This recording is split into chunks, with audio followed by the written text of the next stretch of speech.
Hi అండి, welcome to Sandhya kitchen. ఇవాళ వచ్చేసి బన్ దోశ అయితే చేస్తున్నాను. ఎంతో సింపుల్గా మంచి రుచిగా అయితే చేస్తున్నానండి. ఇలాగా ఒకసారి ట్రై చేసి చూడండి. ఈ కప్పుతో నేను 1 కప్పు దాకా సూజీ రవ్వ అంటే ఉప్మా రవ్వ తీసుకుంటున్నాను. ఇప్పుడు ఇదే కప్పుతో 1 కప్పు దాకా పుల్లటి పెరుగు తీసుకుంటున్నాను.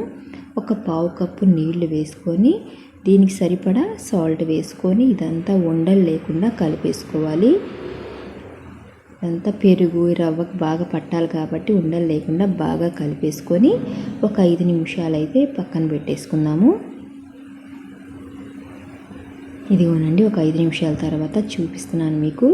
ఇప్పుడు ఒక మిక్సీ జార్ తీసుకొని ఈ మిక్సీ జార్లోకి ఈ రవ్వ అనేది ఇందులోకి వేసుకొని కొంచెం నీళ్లు వేసుకోవాలి. నీళ్లు వేసుకొని మరీ మెత్తగా కాకుండా కొంచెం రవ్వగా ఉంటుంది కదా, ఇంకా అలా మిక్సీ పట్టేసుకోవాలి.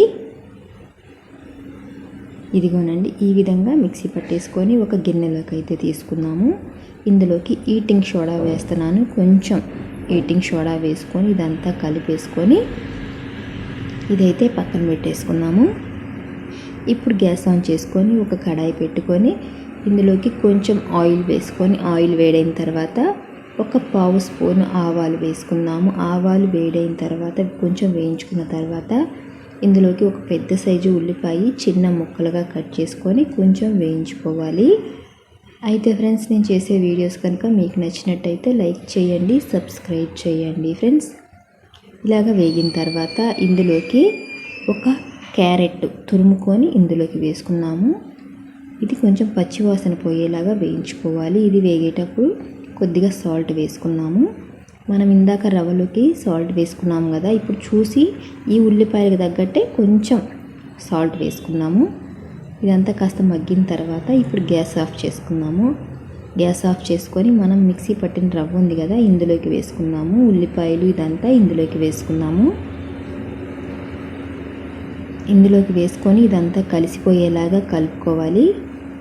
ఇదంతా కలుపుకున్న తర్వాత ఒకసారి అయితే సాల్ట్ అయితే చెక్ చేసుకోండి సరిపోయిందో లేదో. ఇలా కలిపేసుకున్నాము కదా, ఇప్పుడు ఇది పక్కన పెట్టేసుకున్నాము. బన్ దోశకి అయితే రెడీ అయిపోయినట్టే. ఇప్పుడు గ్యాస్ ఆన్ చేసుకొని మనం తిరుగుమాత పెట్టుకునే చిన్న కడాయి ఉంటుంది కదా, గుంట కడాయి, ఆ కడాయిలో అయితే బన్ దోశ వేసుకుంటే బాగా వస్తుంది.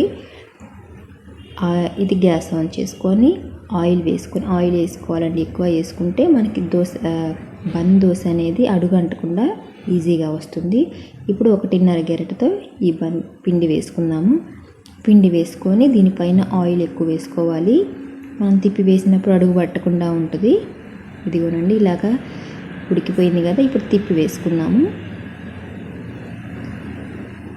2 పక్కల అటు ఇటు తిప్పుకుంటా కాల్చుకోవాలి. బన్ దోశ హైలో పెట్టకూడదు, సిమ్లో పెట్టే కాల్చుకోవాలి. హైలో పెట్టామంటే మాడిపోతుంది, సిమ్లో పెట్టే కాల్చుకోవాలి.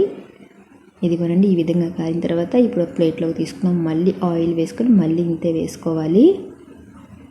ఈ విధంగా బన్ దోశ అయితే చేసుకోవచ్చు. మళ్ళీ పైన ఆయిల్ వేసుకున్నాము. ఆయిల్ అనేది ఎక్కువ వేసుకోవాలి, అప్పుడే మనకి ఈజీగా వస్తుంది.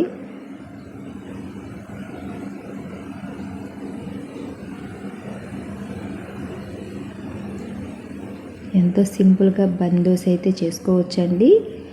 చాలా బాగుంటుంది. ఒకసారి అయితే ట్రై చేసి చూడండి. ఇప్పుడు ఒక ప్లేట్లోకి తీసుకున్నాము. అంతేనండి, బన్ దోశ అయితే రెడీ అయిపోయినట్టే కదా. ఒకసారి అయితే ట్రై చేసి చూడండి. ఈ వీడియో కనుక మీకు నచ్చినట్టయితే లైక్ చేయండి, షేర్ చేయండి, కామెంట్ చేయండి, సబ్స్క్రైబ్ చేయడం మాత్రం మర్చిపోకండి.